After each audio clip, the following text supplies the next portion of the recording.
네, FM진 함께하고 계십니다. 방금 들으신 노래 존 파월의 Flying with Mother, 드래곤 길들이기 2 OST였고요. 최신 개봉작 소개를 좀 부탁드리겠습니다. 캐롤. 네. 캐롤은 오늘 재개봉했던 영화 블루 제스민의 제스민인 케이트 블란쳇과 야, 오늘 케이트 블란쳇 특집이네요. 공교롭게 그렇게 됐어요. 네. 그리고 루니 마라가 루니 마라는 이 밀레니엄 그 제목 우리나라 어떻게 그 걸 위드 드래곤 타투라고 여자를 증오한 남자들인가라는 부제로 나왔던 영화에서 리스베 살란데르라고 하는 아주 인상적인 해커 역할로 네. 나왔던 배우이고요. 또 그녀라는 영화 있었죠. 거기에서 와킨 피닉스와 헤어진 아내 역할로도 조연을 했었습니다. 이 두 여배우가 연기하는 1950년대 초 뉴욕에서 두 여자가 사랑하는 이야기예요. 두 네. 여성의 사랑 이야기예요. 이 캐롤은 원작이 있습니다. 잘 아시는 리플리 시리즈와 네. 그다음에 히치콕 감독이 영화로 만들었던 기차 위에 낯선 사람들, 그러니까 Strangers on a Train을 쓴 소설가 패트리샤 하이스미스의 소금의 값이라는 The Price of Salt라는 작품이 원작이에요. 네. 이 패트리샤 하이스미스 역시 레즈비언이었고요. 처음에 이 소금의 값이라는 캐롤의 원작은 패트리샤 하이스미스라는 이름이 아니라 다른 필명으로 출판이 됐다가 60년대 말에 제목을 다시 영화와 똑같은 캐롤로 바꾸고 자기 이름으로 하이스미스라는 작가 이름으로 재출간을 했었습니다. 처음에 다른 필명으로 이 캐롤을 출판했던 이유는 그 작가가 레즈비언으로서 아우팅 당하는 걸 걱정해서라기보다, 왜냐하면 그 작가는 상당히 개방적으로 그렇게 본인 모습을 드러내고 자기가 속한 그 공동체 안에서 다녀서 모두가 다 알고 있었다 그래요. 네. 근데 그거보다는 그 스트레인저스 오너 트레인 범죄 소설을 출판한 기존 출판사에서 이 작가의 브랜드가 흐려질까봐 이 로맨스 소설이 나오면 그래서 좀 다른 이름으로 책을 내는 게 좋지 않겠냐라고 권해서 그렇게 했다는 얘기가 전해지고 있습니다. 캐롤은 그럼 둘이 어떻게 만나게 되는지부터 네. 시작을 해야 되겠죠. 루니 마라가 연기하는 테레즈라는 여자가, 젊은 여성이 뉴욕에 있는 백화점의 인형 코너에서 일을 하고 있어요.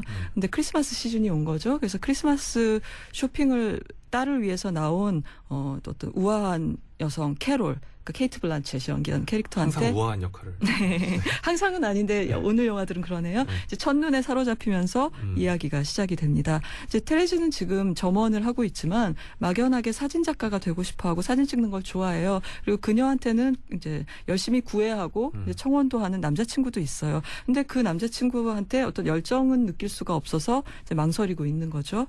그러다가 그날 운명의 날 이제 캐롤을 만나면서 자신의 성 정체성과 그리고 또 자기가 진짜로 원하는 삶이 무엇인지, 그러니까 성 정체성이 한쪽에, 그다음에 이제 앞으로 뭘 하면서 살 것인가, 정말 예술가가 될 수 있을 것인가, 그 삶이 무엇인지 난생 처음으로 이제 분명해지는 경험을 하게 됩니다.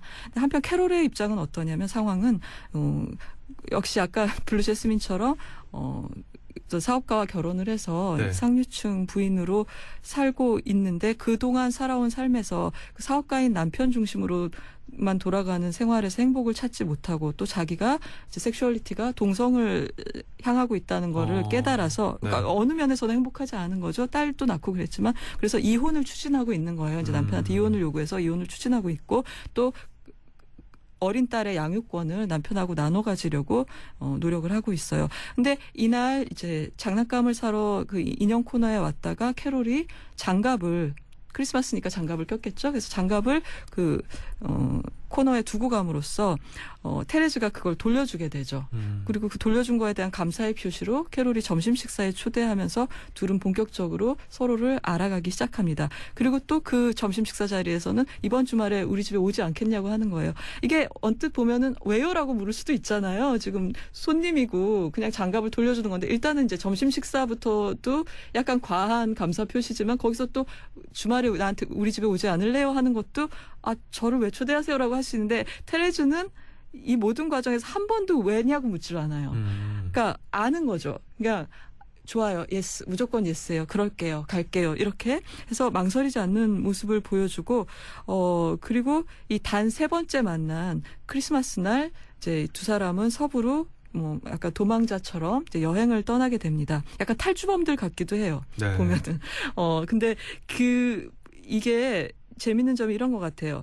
이 패트리샤 하이스미스는 계속 범죄 소설로 지금까지도 이제 캐롤이라는 영화 개봉하기 전에 우리한테도 리플리라든가 뭐 스트레인저스 오너 트레이너로 범죄 소설 작가로 잘 알려져 있었는데 이 범죄 소설로 알려진 작가가 왜 이런 사랑 얘기를 하느냐라고 둘이 좀 뭔가 아예 다른 분야의 창작이 아닐까 생각할 수 있는데 잘 보면은 이 사랑에는 항상 약간의 범죄 요소가 있는 거죠. 뭐냐면 그 둘만의 비밀이라는 점에서도 그렇고 또 이제 세상이 당연하다고 생각하는 규범으로부터 연애를 할 때는 조금 탈출할 때가 있잖아요. 우리 둘만의 세계를 만들고 그런 점이 범죄 요소가 있는 데다가 이 두 주인공의 섹슈얼리티가 소수자이기 때문에 더욱더 그런 그 사랑이 늘 가질 수밖에 없는 범죄적인 요소를 한층 강화하는 면이 이 캐롤이라는 얘기에는 들어있고 그것이 바로 하이스미스의 세계 안에서 캐롤과 리플리 시리즈가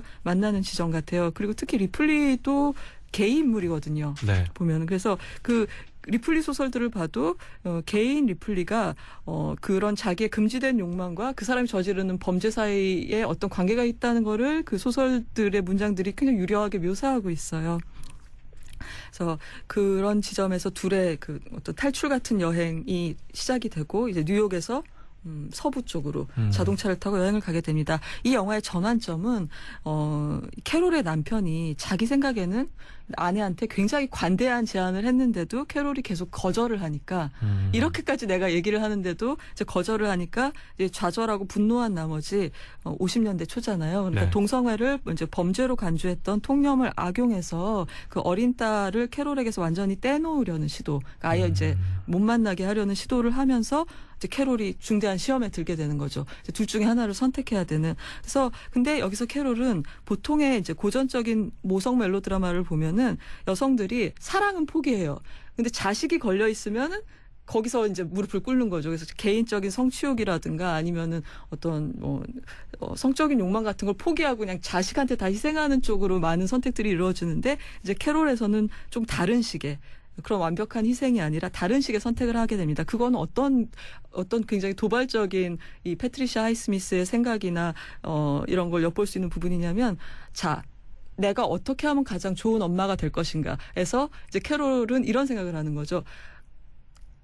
다만 아이하고 많은 시간을 보내고 내가 직접 양육을 하는 것도 중요하지만 엄마가 자기 본성을 숨기지 않고 자기 삶을 행복하게 사는 것도 아이의 행복에서 너무 중요하다. 특히 그 아이가 딸이잖아요, 지금. 네. 딸이기 때문에 엄마가 어떻게 사는지 보여주는 것도 내 자신을 지키는 게 좋은 엄마가 되는 길하고 다르지 않다라고 생각해서 어떤 결정을 하는 그런 부분에서 조금 당시 50년대 소설로서는 상당히 멀리 나아간 그런 선택을 볼 수가 있겠죠. 근데 이것은 이제 이야기에 관한 부분이고요. 자, 캐롤이란 영화가 상도 많이 받았고 네. 그리고 아름다운 영화라는 칭찬을 뭐 별점이나 이런 것들로 미리 많이 접하신 청취자들이 있을 텐데 이 캐롤이 사랑 이야기로서 사랑에 관한 영화로서 뛰어난 점은 이 사랑의 서사를 보는 행위로 이제 시선의 교차로 다시 아주 정확하게 구성한 예라고 할 수 있기 때문이에요.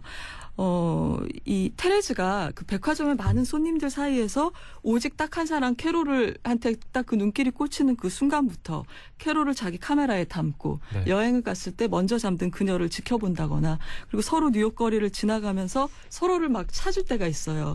그러니까 그 겨울이니까 성에 낀 창문의 그 얼룩 사이로 그녀를 찾는다거나 눈이 막 내릴 때 눈송이 사이에 있는 그녀를 보려고 한다거나 그리고 혹은 그녀가 아닌데 닮은 사람의 뒷모습에서 눈길을 못 댄다거나 이런 그 시선의 교차로 사랑을 계속 이제 이야기를 엮어가고 있고 결국은 마지막에 이르러서 이 두 사람은 결국 어떻게 될 것인가라는 희망과 궁금증을 관객한테 남기는 자, 정말 거의 완벽한 호흡의 마지막 씬이 있거든요. 이 마지막 씬은 정말로 아름다워요. 근데 이 마지막 쇼까지 철저하게 시선으로 이제 얽혀진 영화라고 할 수가 있어요. 근데 이 영화가 해야 했던 아주 중요한 일은 뭐냐면 원작 소설은 시점이 완벽하게 테레즈의 것이에요. 왜냐하면 패트리샤 하이스미스의 자전적인 경험이 여기 들어있는데 이 작가가 백화점에서 단기 직원으로 일한 적이 있었어요. 점원으로. 그때 어떤 자기를 매혹시킨 여자를 본 거죠. 그리고 그 여자에 대해서 약간 조사를 하기까지 했대요. 연애를 하기까지는 않았지만 그때 그 경험을 토대로 쓴 소설이기 때문에 이 소설에서는 모든 이야기가 테레즈의 관점을 통해서 들려주고 있고 캐롤의 모습은 테레즈의 눈을 통해서 보여주고 있거든요.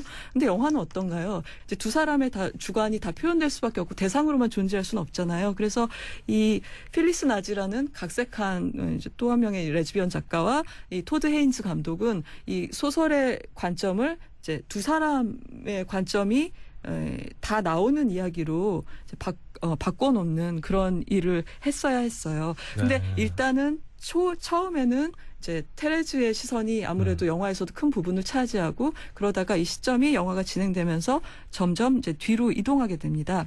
이거는 어떻게 설명할 수 있냐면 자, 고전적인 멜로 드라마에 비교를 해보면 모르는 여인으로부터의 편지라던가 아니면은 뭐 레베카라든가 이런 옛날 사랑 영화들이 있잖아요. 네. 그리고 특히 이번 캐롤 영화가 특정 장면에서 완전 직접 인용하고 있는 그 장면을 거의 그대로 가져온 것 같은 장면이 있는 영화가 멜로의 명작인 밀회라는 브리프 인카운터라는 영국의 멜로 영화예요.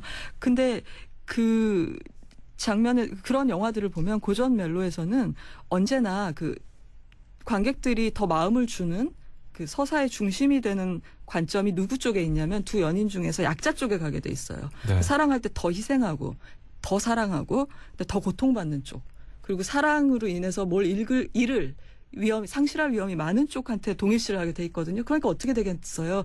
고전 멜로를 볼 때는 주로 관객들이 여자한테 동일시를 하게 되는 거예요. 왜냐하면 여자들이 주로 약자니까. 그리고 그 관객들은 다 거의 다 여성들이었고 항상 손수건을 들고 울면서 이제 보는 거죠. 그녀의 희생을. 근데 캐롤에서는 네. 이제 2015년에 만들어진 이 레즈비언 멜로 드라마에서는 이 약자와 강자의 위치가 이제 그것이 꼭 계급의 문제라든가 나이의 문제라든가 이런 걸 떠나서 사랑에 있어서 이제 누가 더 사랑하고 누가 더 욕망하느냐로 위치 지어지는 이 역관계가 도중에 변화를 일으켜요.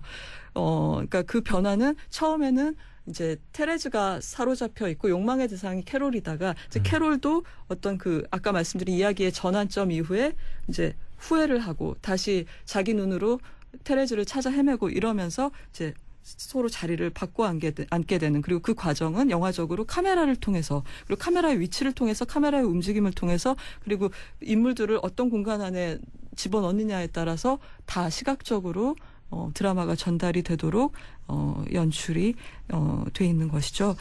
이 두 주인공을 보면은 참 대조적이기도 해요. 참 재밌어요. 그러니까 키 차이도 엄청나게 나고요. 한 15cm는 나 보여요. 둘이 거기다가 키가 작은 루니마라는 플랫 슈즈를 계속 신고 나오고 이제 그냥 오히려. 일하는 여성으로 이 캐롤은 이제 케이트 블란쳇은 키가 상당히 큰데 하이를 신고 머리 색깔도 이제 아주 대조적이고요. 그리고 옷 입는 방식도 다르고요. 네. 캐롤은 말투가 여배우처럼 말해요. 아주 숨을 많이 섞어서 뭐 이런 식으로 이름이 뭐라고?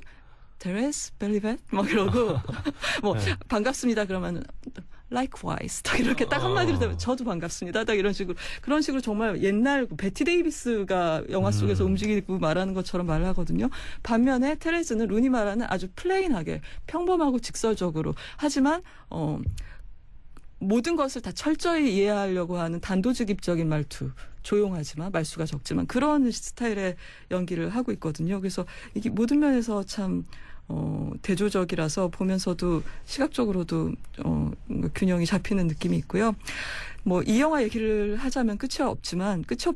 하지만 아주 길겠지만 일단 네. 오늘 이 코너는 이제 일종의 짜투리 코너니까 만약에 캐롤에 대해서 나는 LGBT 영화에 대해 게이 레즈비언 영화에 대해서는 관심이 없어라고 이 캐롤을 이 주말에 보실 영화나 아직 개봉 날짜는 조금 시간이 있습니다만 네. 후보작에서 제외하시는 건 좀 성급한 선택이 될 것 같아요. 왜냐하면 이 주인공들의 성적 정체성을 떠나서 이 영화는 그 우리가 사랑을 할 때 따라오는 어떤 비정상적인 고양 상태 있잖아요. 네. 막 감각이 고양돼서 안 보이던 게 다 보이고 안 들리던 게 다 들리고 그리고 또 비합리적인 선택을 하고 네. 누군가한테 병적으로 집착하는 그 상태를 너무나 생생하게 느낄 수 있는 그 사랑을 설렘이 오나요, 보면?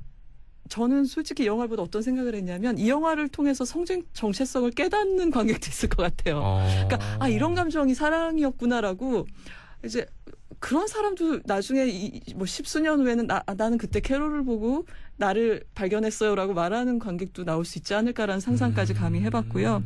그러니까 그런 면에서는 이 사랑을 영화로 재현했다는 점에서 정말 탁월하고요. 그리고 이 미술이나 촬영 같은 게 또 뛰어난데 네. 뭔가 그 공간을 빽빽하게 50년대 의상이나 소품으로 채워서 시대를 살린다기보다 어떤 그 실내 공간의 벽이라든가 왜 아까 우디 알렌 얘기도 했지만 우리가 집 안에 들어가면 왜 거실 쪽에서 부엌을 본다거나 할 때 어떤 벽들이 눈앞을 가로막게 되잖아요. 네네. 근데 그렇게 이제 문설주로 테두리 쳐져 있는 공간이라든가 테레즈랑 캐롤이 만날 때 레스토랑에서 만나면 왜 다이너 같은 데 가면은 옆자리가 꽤 가까이 있잖아요. 그래서 옆에 그 레스토랑의 다른 테이블 사이에 껴있는 그래서 이 둘이 있는 세계가 다른 사람들의 세계 속에 갇혀 있는 것도 같으면서 오직 둘만의 우주 같기도 한 그런 걸 이미지로 보여주는 거죠. 그래서 영화를 보다 보면 이 뉴욕의 인물들이나 풍경을 많이 그렸고 여러 영화에 영향을 끼쳤던 에드워드 호퍼라는 화가가 있어요. 근데 네. 그 호퍼의 미장센도 많이 생각하게 하고요. 유리창에 낀 수증기 사이로 그러니까 인물의 얼굴이 흐리게 보여지는 그래서 이게 그러니까 포토그래피가 아니라 회화처럼 보여지는 장면들이 있거든요. 그런 장면을 보면 이제 소울 라이터라고 하는 여러분 인터넷에 찾아보시면 나오는데 사진 작가가 있습니다. 도시 네. 풍경을 찍었던 그분의 아름다운 사진들하고도 사진들에서도 영감을 받았다는 거를 이제 확인을 할 수가 있어요. 그리고 무엇보다 이 영화의 첫 장면이 어떤 장면이냐면 첫 장면이니까 스포일러는 아니겠죠? 그럼요. 처음에 이렇게 쇠창살 같은 게 화면 가득 나오거든요. 그래서 이게 무슨 큰 저택의 대문인가 게이트인가 보다라고 보이는데 카메라가 점점 이렇게 그걸 훑고 올라가면 결국 그게 뭐로 판명되냐면 그 뉴욕의 지하철 환풍구 뚜껑이었던 걸로 밝혀져요. 그러니까 그걸 보면서 보이는 것과는 다른 것들, 보이는 것과는 다른 진실들이 많이 있었던 시대의 이야기라는 거를 어쩌면 이 영화 전체를 관통하는 이야기를 첫 번째 이미지로 보여주고 있다. 이런 생각을 했습니다. 그래서 제가 이제 너무 소재를 갖고 제쳐두지 마시라고 말씀드렸듯이 보편적인 사랑의 과정을 이제 물론 그리고 또 주인공들이 현재에도 많은 나라에서 계속 금기시되고 있는 이제 동성애자이기 때문에 더욱더 그 간절한 느낌이 강조되긴 하지만 그 보편적인 사랑의 과정을 보여주는 그러면서도 극히 아름답고 이제 불필요한 군더더기나 잘못 누른 음정이 하나도 없는 아주 작고 단단한 이제 다이아몬드 같은 게 연상되는 그런 멜로드라마라고 소개하겠습니다. 네, 편견 없이 그냥 사랑 이야기라고 생각하고 영화를 즐기시면 좋을 것 같습니다. 개봉일이 2월 4일이라고 하니까요. 설 연휴에 보셔도 좋겠네요. 네, 이렇게 신작 영화 소개를 마쳤고요. 저희 다음 주에 수요 재개봉관에서 다룰 영화 어떤 영화인지 좀 간단히 다음 설명해 주시죠. 주에는 네. 아슈가르 파라디라고 하는 이란 감독의 영화 아무도 머물지 않았다를 선택했습니다.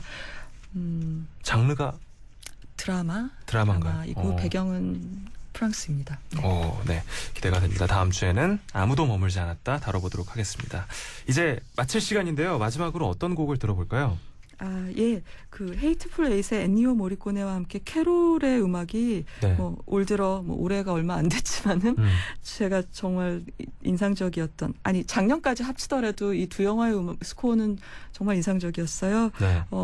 카터 버웰이라고 여러분이 코엔 형제 파고 같은 영화로 알고 계신 음악가가 음악을 맡았는데요. 그 트랙 중에서 오프닝 곡 듣겠습니다. 쇠창살이 나올 때. 그렇습니다. 네. 네. 들려드리면서 김혜리 기자님과는 인사 나누도록 하겠습니다. 오늘 고맙습니다. 안녕히 가세요. 안녕히 계세요. 네.